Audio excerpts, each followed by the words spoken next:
Bum, bum, bum, bum, bum, bum, bum, bum. Bum, bum, bum, bum, bum, bum, bum, bum, bum, bum.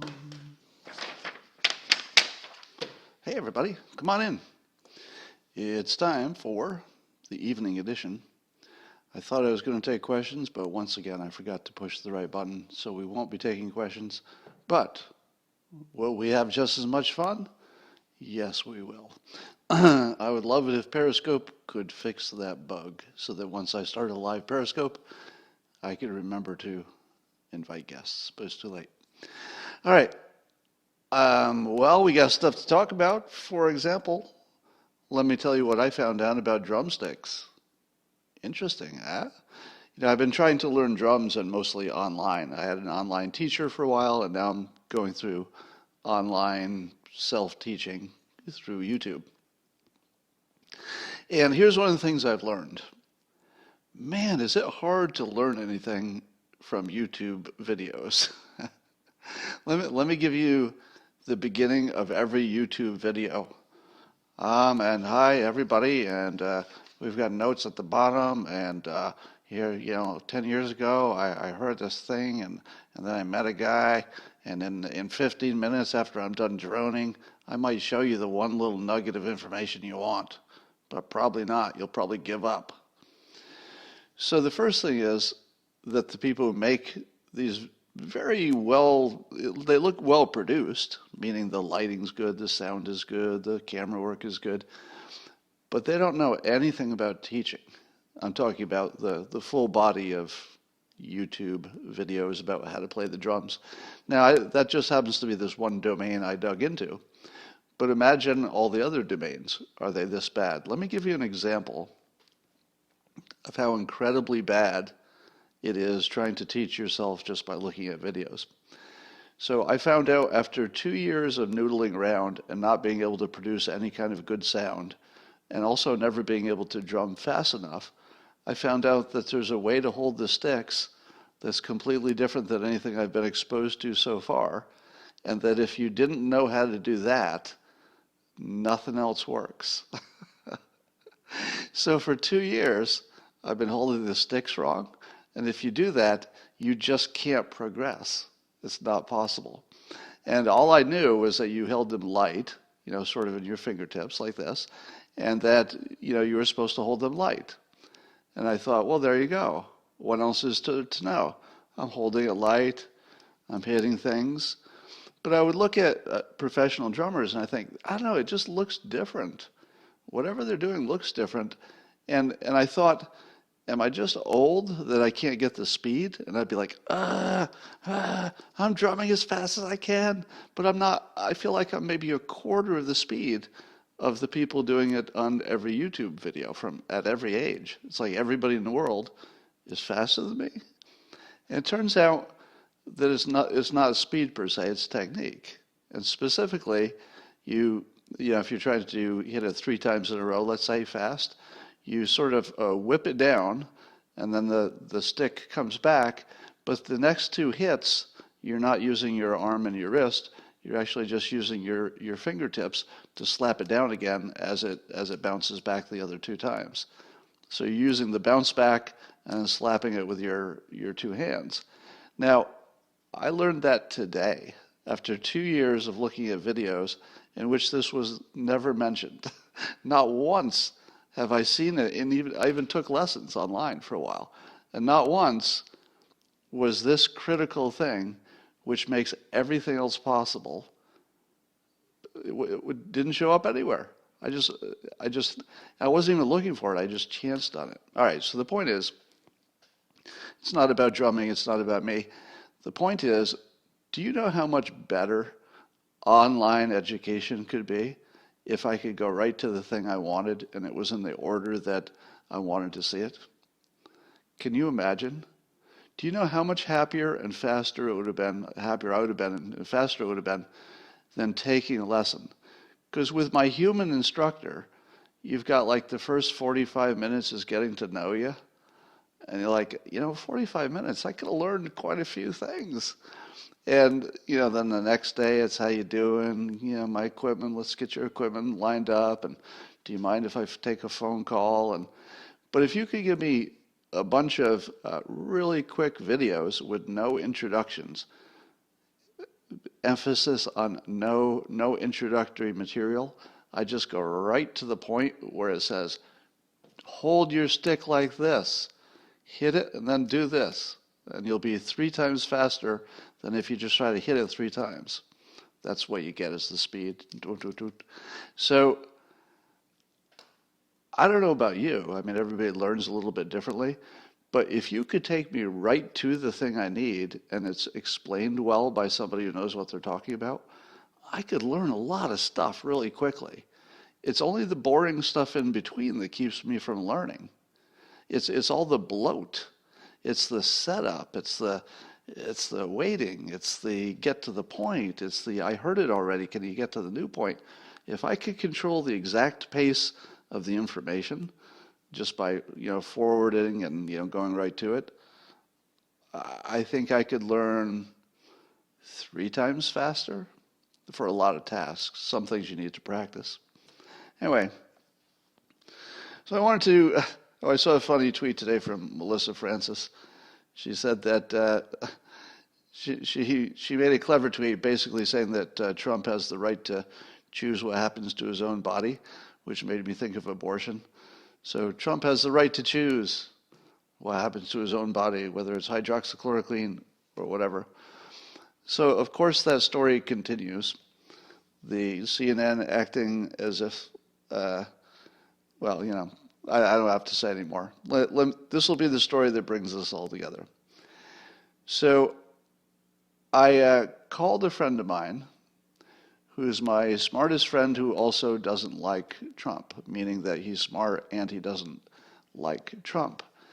And for a few years, we haven't been able to talk. We've sent messages back and forth, but sometimes I can't read them because he seems angry and deranged to me.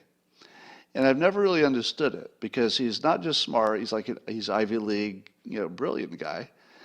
And yet, we saw the world so differently, and I never understood it. And so I called him today, and I found out why. I got to the bottom of it. Rarely do you get to the bottom of things. So here's what I found out. He told me that his news sources are CNN, MSNBC, and New York Times. Pretty much just those 3. I probably don't even need to finish the rest of it, right? Those are his 3 sources. How much would you know about the world if those were your 3 sources? And it turns out that he was unaware that somewhere around 2016, the news stopped even trying to be anything like news, at least for the political stuff, and it became just full-out, team play. He was unaware of that. He just thought, well, there's crazy people on the right of Fox News and stuff, and I don't look at that. And then there's these completely reasonable people who just try to get it right, the CNN, MSNBC, New York Times. And he argued especially that the New York Times plays it right down the middle. I mean, they're like just good, legitimate news. And I tried to tell him, Josh, I'm sorry, I shouldn't use his name. I said, hey, guy, you're a little bit behind the news because these major publications stopped being anything like news in 2016 or so. So I asked him specifically some questions to test his knowledge. And if you didn't see my pinned tweet on this, it's got 3,700 retweets already, so people are relating to it, I guess. So here are the following things that my friend, and keep in mind, he's well informed.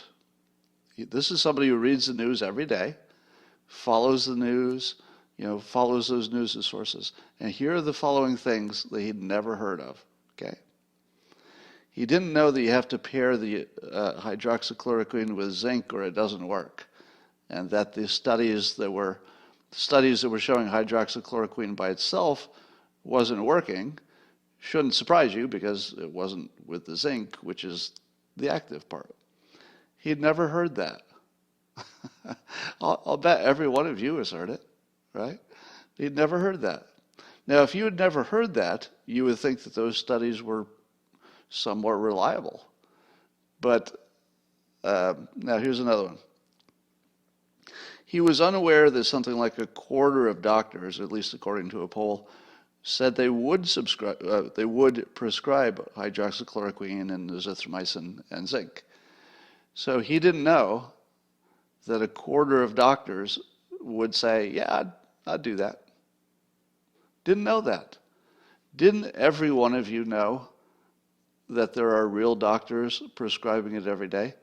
Like, literally, didn't every one of you know that?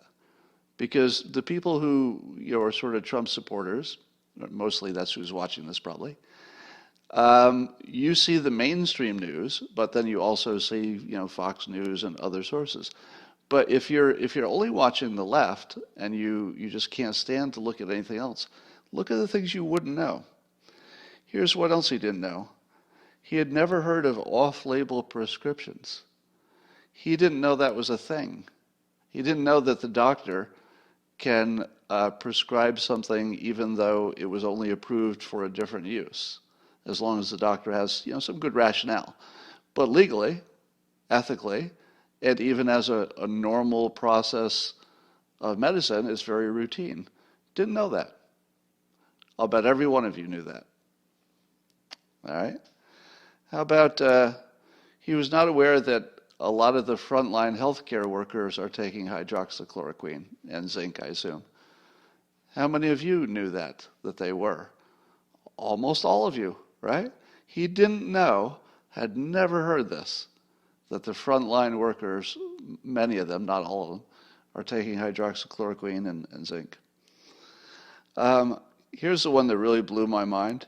He was not aware that there are lots of other countries that are massively using the hydroxychloroquine, and as I like to say, they have doctors too. Have you heard of India? It's a real big country. They've got doctors and stuff. Their doctors think it's a good idea. The doctors in India didn't come out of the bad doctor school, and not all of them.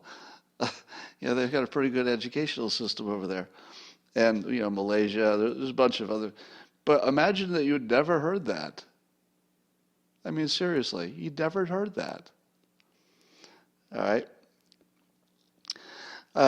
Here's some more.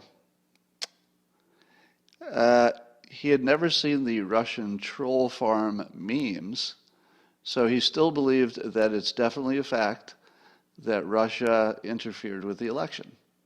So I had to agree with him that they attempted it. So I had to find that agreement place first, because he was quite adamant. But I found the place we could agree. I said, well, we'd agree they tried, right?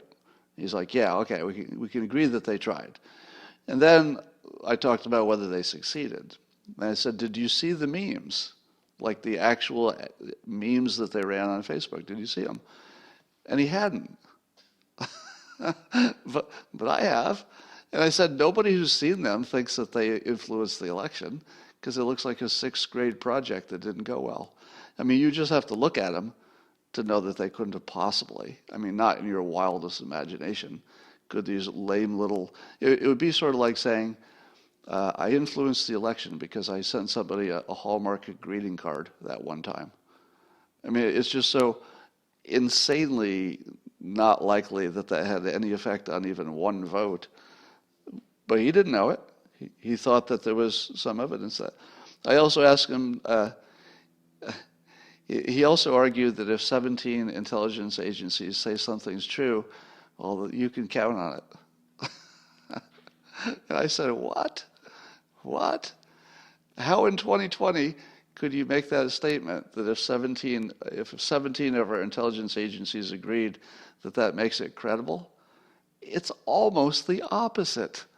Because, first of all, not all 17 looked into it. The 17 wasn't real anyway. They finally admitted it wasn't. It was more like 3, but it was really like 1, and it wasn't the whole 1. It was a few people, and really it was the one guy. So 17 intelligence agencies usually boils down to 1 or 2 people, and then the others either didn't disagree or they said, oh, those guys are good. They know what they're doing. So I'll sign on to that.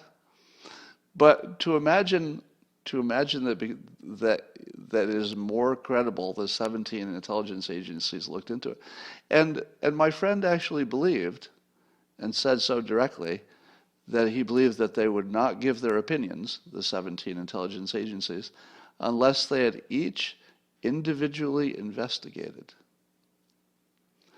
Do you think that all 17 intelligence agencies independently investigated?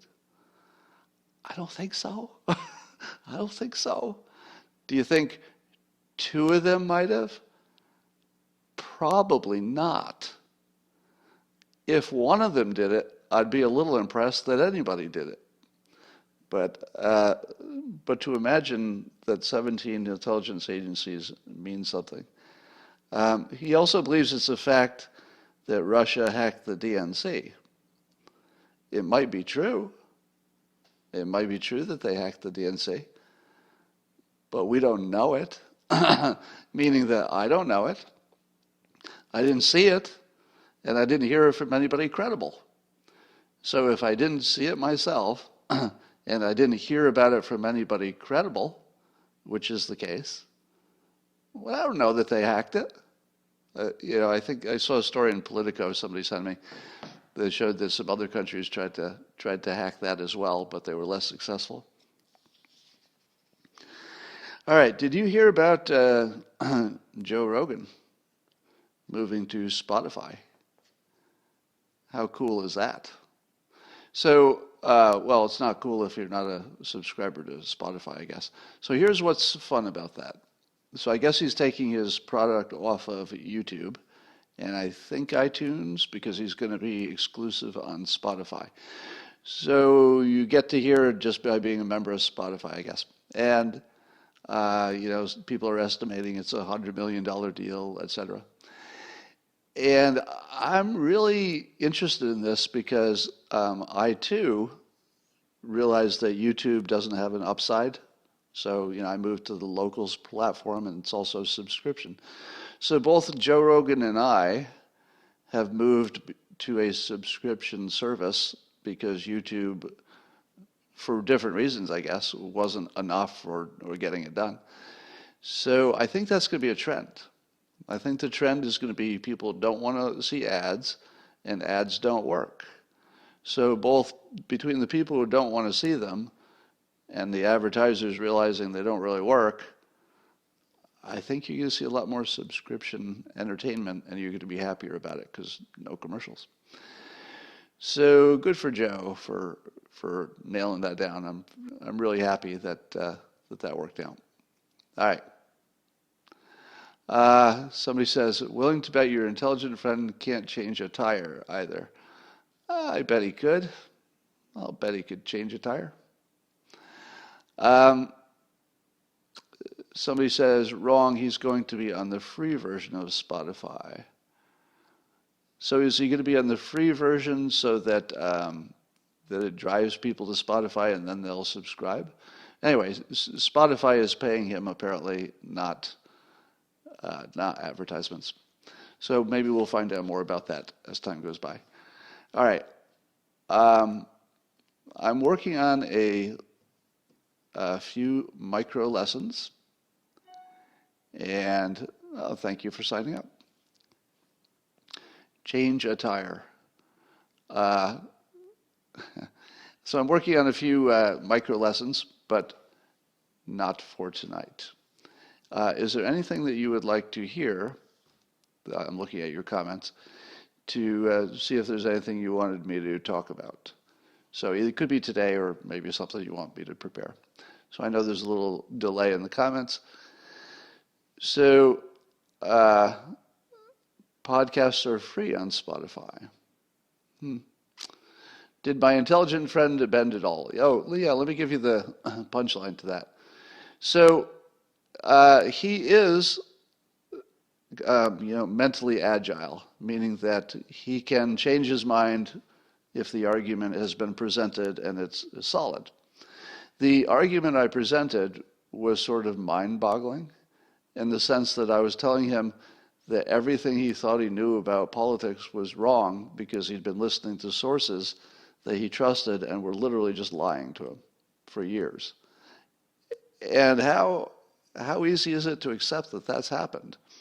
I did tell him, after I filled in all that information, I believe that he trusted me that the information I gave him was both available on other news sources and true, and also highly relevant to the conversation. So I do think that I shook his confidence. I do believe that he will rethink the sufficiency of his news sources.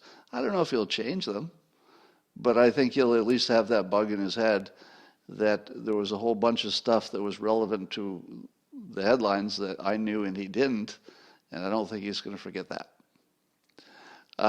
Did I witness cognitive dissonance? No, because it was a phone conversation.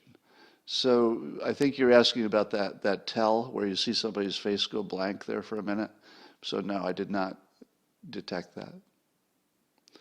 Did you ever mention Elon Musk's tweet about the red pill? I didn't, and other than it being a Matrix reference, I don't know what to say about that.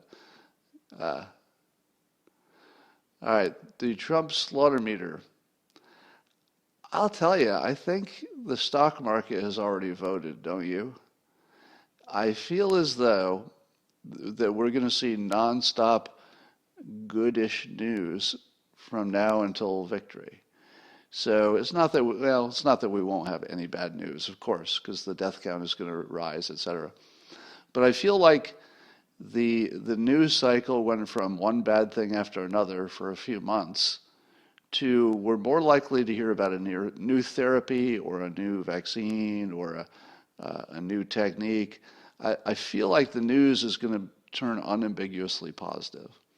I also feel that if we can get through this next 2 weeks without the death curve going up, and I think we're going to, actually, because everything that we're hearing about where all the problems are, I think we've largely identified. So we know you don't want to be in a choir in a closed space. You don't want to be in a cruise ship. You don't want to be in a nursing home. You don't want to be in a sweaty crowd. And there aren't that many people who are going to be in those situations now. So the odds that we're going to flatten this thing just by being smarter is really good. It's really good. And I got to say that the quality of the protests has been excellent, meaning that people have been pushing, and I call the protests a productive friction. I think it's productive for the medical community to try to push for as much shutdown as they can get away with. I think it's productive for the citizens to push back and say we need to live and eat and have jobs too. So I like that fight because that's how you get to someplace that makes sense in the middle. So I'm pretty happy about that. Somebody says I predict the normal flu season gets hugely flattened too. That's a good prediction. But the normal flu season, as we've learned, probably wasn't ever killing many people at all. So the whole thought that the regular flu was killing 50, 80,000 people a year, it just was never true. The regular flu hardly kills anybody. And if the flu kills you, if the regular flu kills you, you are probably really close to gone anyway. That's the regular flu isn't killing 40-year-olds. Somebody says the regular flu does kill. It does. It's just very rare. It's not 50 or 60,000 in all likelihood. Because you would know people who died of the flu if that were true.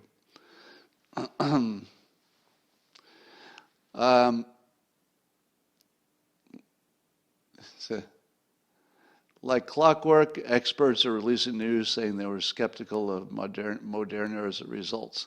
Well, aren't there over 100 vaccines that are in some form of production? Not production, but development and testing. So you would expect that there are at least 100 competitors who are willing to say that other company doesn't have the answer, because they don't want all the money and attention to go to whoever gets there first. They want to stall them a little bit so they can be up there in the final three or whatever. Pier 1 went bankrupt, somebody says. That doesn't surprise me.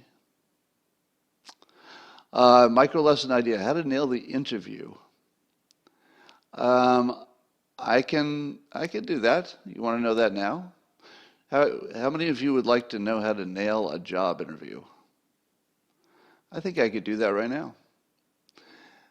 So here's my advice for a job interview. First of all, there's nothing better than just being the most prepared person. So obviously, if you've got a good talent stack, etc., that's the best thing you can do.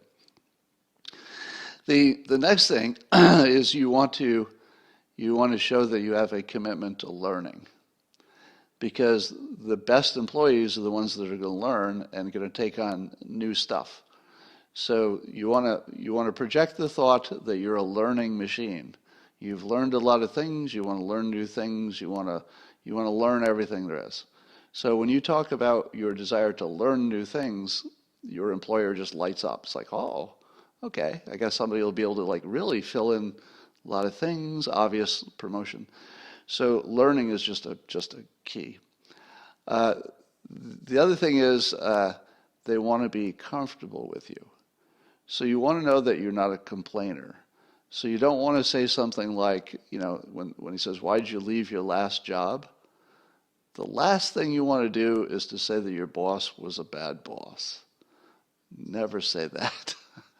Never throw your old company under the bus if you're trying to get a job at a new company, because they would quite rightly say, that's the way you're going to talk about me when you leave. All right? So you want to always put the best possible spin on your last employer. So that's important. You also want to make sure that you've presented to them what's in it for them. So you're not there for them to just ask you questions. You are there to present a proposition. That hiring you is better than hiring the other people. So you've got to make a direct proposition what you can bring them. And it has to be direct. So one of the things you could say is, look, I have all the qualifications for this job, but I've looked into your company a little bit, and I see you also have a little weakness over here. That's something I can do, because I have those skills as well. So if you hire me, you get a twofer. I'll do the job, and I'll be good at it. I have all the qualifications you're looking. Probably 100 other guys have them too. But the other thing I'm going to bring you is I can do this other thing. So if you can find somebody else who can do these two things, good luck. So that's where your talent stack helps. But more specifically, you want to give them a concrete proposition of what your extra is, because the other people won't do that. The other people will just answer questions, maybe ask a few, but they're not going to be selling themselves. So you don't want to be selling yourself too much.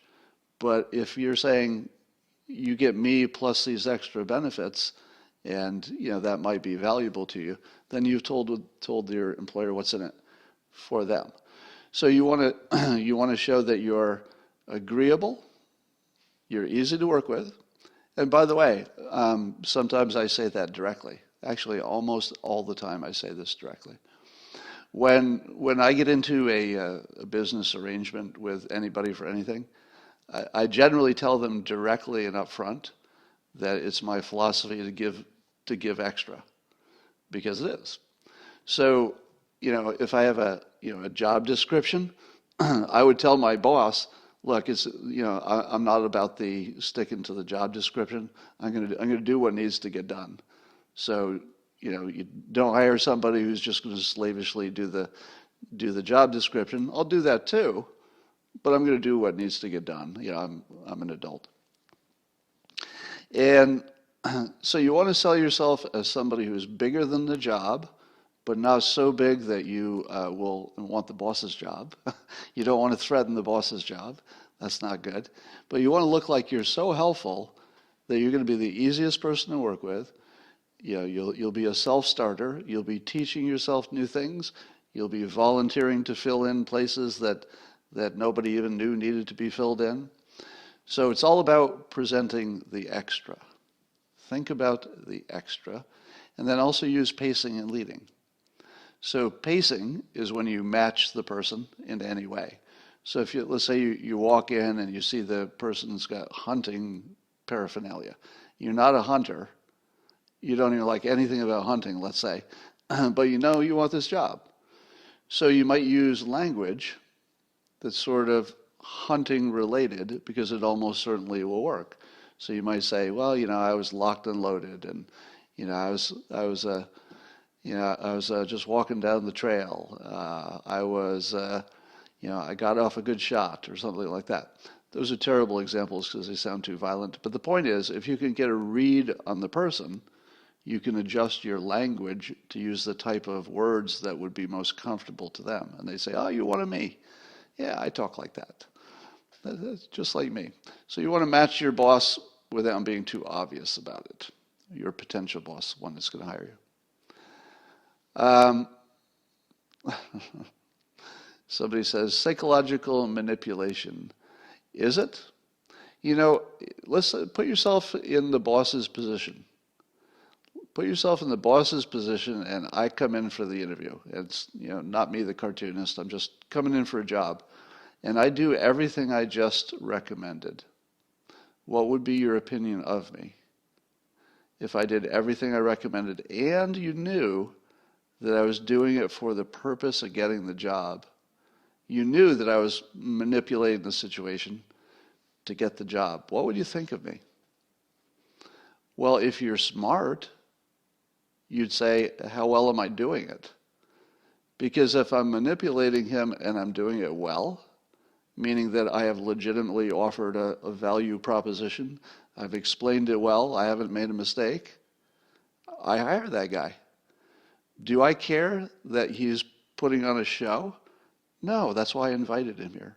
I invited him here to put on a show. That's why you're here. So if I put on a show, and he knows I'm putting on a show, and he knows it's part of the theater and the psychological manipulation of it, but I'm completely transparent. There's nothing tricky going on. I'm putting on a show. That's why we're here. And I do it well, I got the job. So that is what I recommend. Match your potential boss's breathing, posture, sit up straight, use your body language, take up space, etc. All right. What are your best questions to ask them? Oh, that's a good question to ask me, actually. First of all, you should always ask them questions. You should have some prepared. And it should be a question that shows some insight about their company. That's the best question. You don't want to ask a selfish question, such as, and what kind of cubicle would I have? Would I have a view? Those are not the good ones. The good questions are such things such as, I've noticed that your industry is starting to move in this direction. But if you do, does that put you in direct competition with Amazon? And how are you going to handle that? You ask a question like that, you got the job, right? Because people just don't think strategically about what they're doing. Now that was sort of a big picture one. It might have been a smaller question. You could say, I noticed that your production's almost at capacity, and business is good. What do you think is going to happen when you're at capacity at this plant? Because that shows you're thinking ahead and you're looking at the big picture and stuff. So the question is not about getting the answer. The question is a way to show that you can ask a damn good question. All right? If you can ask a damn good question, that's very impressive. It's one of the most impressive things you could possibly do, is ask a good question. That really stands out because it doesn't happen a lot. Somebody talked about the firm handshake being out. That's true. And it does make me wonder about the awkwardness, because the value of the handshake is it was like punctuation. You knew where the end of the sentence was and the beginning of the sentence. So it's like, okay, beginning of the sentence, and then later, end of the sentence. So the ceremony of shaking hands had a number of benefits, but one of them was you could tell when it was over. What's going to happen when people can't tell if the meeting's over? Because haven't you ever rushed a meeting up by the handshake? You'd be chatting at the door, and you're just, okay, we're done. you're thinking in your mind, but somebody needs to say we're done. And since nobody can say, well, we're done now, okay, bye, it's just awkward. How many times have you ever just put out your hand and said, wow, it was great to see you? Because that's exactly the same as saying, we're done here, I got to go. Now we need a whole new thing, like actually a new thing, a new standard for we're done here, I got to go.